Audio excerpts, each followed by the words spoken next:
no gym, no money, no equipment, and you still want to get fit? Good.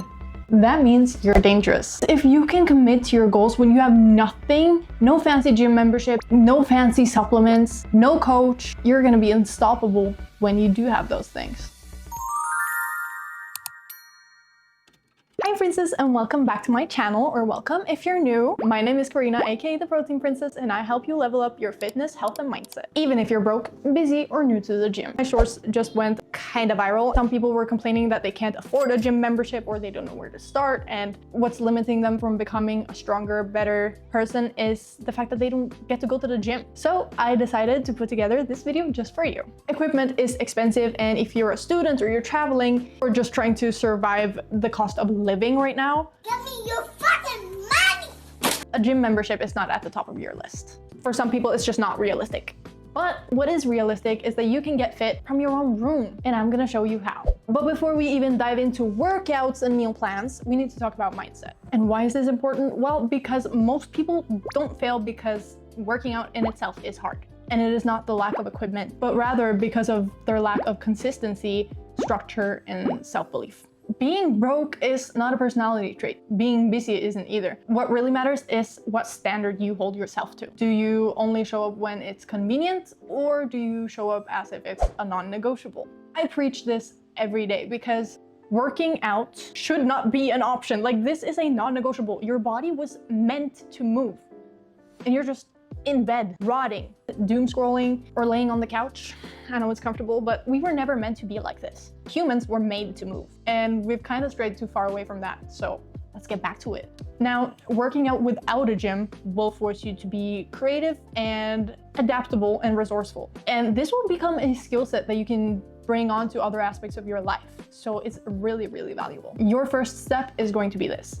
Stop looking at your current situation as a limitation. Start rather seeing it as a training ground for your discipline, because building discipline can be quite fun. And you need to let go of the perfection and the all or nothing mindset and focus on becoming just 1% better every day.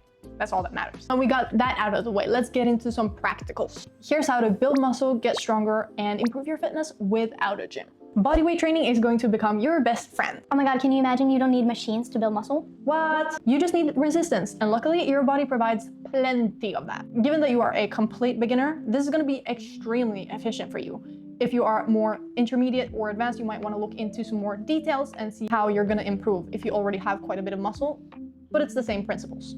And if you struggle to structure a plan, I actually made 3 plans for free, and they're linked in the description. I made one for beginners, one for intermediates, and one for advanced. You can check it out if you want, or if you want some inspiration. It's really nice to just have a look at. But let's get into it. You don't need to overcomplicate things. This doesn't have to be insane, crazy, super fancy.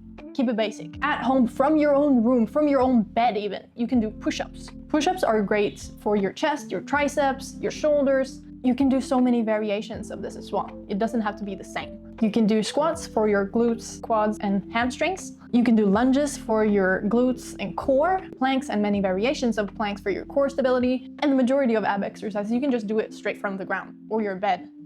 Don't underestimate bodyweight training. I know a lot of people that go to the gym and actually lift barbells and whatever really talk down on bodyweight training because it's not valid, because you're not like loading heavy weights, but you really don't need to. But in regards to just getting started and improving your fitness, you really don't need it. The goal here is to challenge your muscles, not to impress anyone. And the fun thing is that your creativity is the only thing that really stops you. You may or may not have heard of the gym girlies talking about progressive overload. Progressive overload means increasing the difficulty or intensity of an exercise over time. And if you think that's impossible just because you don't have a gym, you're wrong. You can still apply the principle of progressive overload in many ways just from home without big barbells and dumbbells. And here's how. You can increase your reps or sets. You can increase your time under tension. You can also shorten your rest periods. Instead of resting 2 minutes between your sets, resting just 1 minute or even 30 seconds. And also you can lift heavier weights at home without actually having gym weights. Again, this just comes down to your creativity. You can use water bottles, furniture, fill a backpack with books, and boom, you have your own DIY weight vest. There's an infinite amount of things you can do just from your own home. Okay, but a lot of you already knew this. Of course you can do sit-ups and push-ups at home, but like, why would I and how would I be consistent? That's the thing. Structure. It is so important to have a structured plan.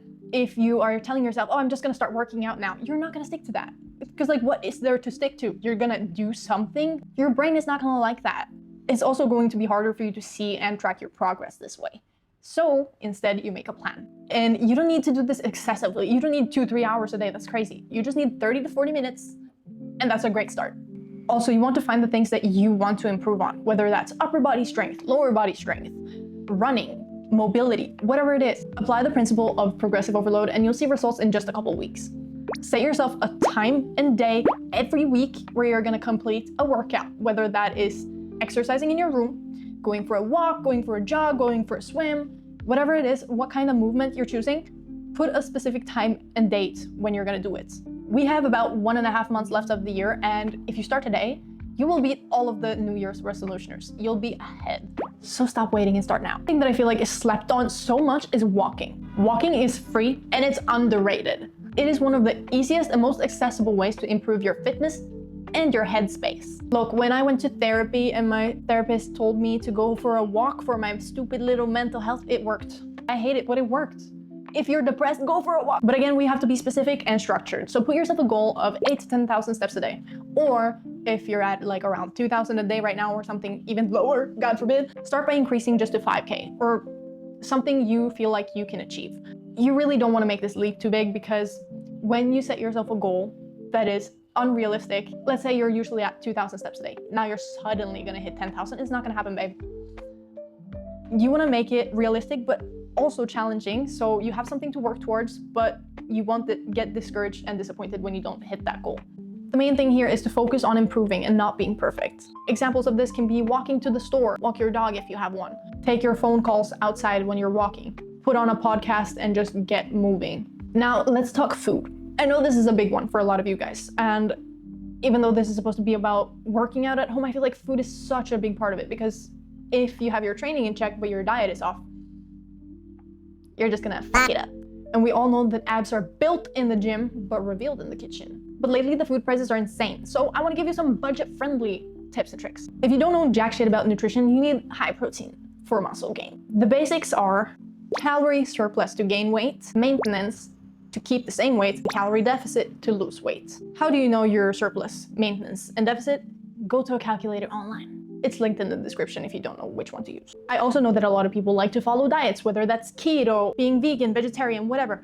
I don't really believe in diets. I believe in changing your habits and building a healthy lifestyle that you can actually sustain and not cutting out food groups that you actually love. So we're not gonna do that. We're not doing that. We're gonna eat like normal people, but healthy people. You might tell by my name that I'm a big fan of protein. I am a protein princess. Protein is not only important for muscle growth. I know a lot of you don't even want to put on like huge muscles, and that's fine. But protein is not just important for your huge muscles. And I cannot stress this enough, protein is so important for women. Did you know that 1 in 3 women will experience some injury due to osteoporosis? Women especially are at a way higher risk than men, which is partly due to a drop in estrogen after menopause. So you want to protect your bone density by eating high protein. About 50% of women over age 65 are affected by this. So we don't want to do that. We want to stay strong and healthy for a long time, and therefore we eat our proteins. It is also great for your skin, hair, and nails. That's just a little bonus. You know, I could talk about protein for ages, but we're gonna keep to the topic of this video. Let's get back to it. So how do you eat high protein meals that are nutrient dense on a budget? You don't need 1,000 supplements or fancy protein powders. Here are some of my favorite staples. Lately, I've been obsessed with eggs, and they're so nutritious, easy to meal prep, and like sometimes I just boil like 8 eggs and keep them in the fridge. Easy, quick snack. Side note, ever since I got to Bali, I haven't really cooked all that much because it's actually cheaper to order the food than to make it yourself.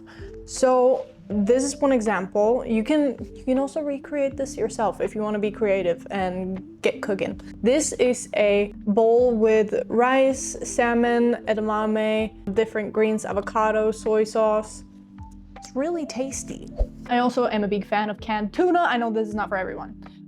You can also buy chicken thighs, chicken breasts. Chicken thighs are a little more on the cheap side than chicken breasts. Ground meat, cottage cheese, yogurt, Greek yogurt, and not those sugary yogurts. We're talking Greek yogurt or protein yogurt.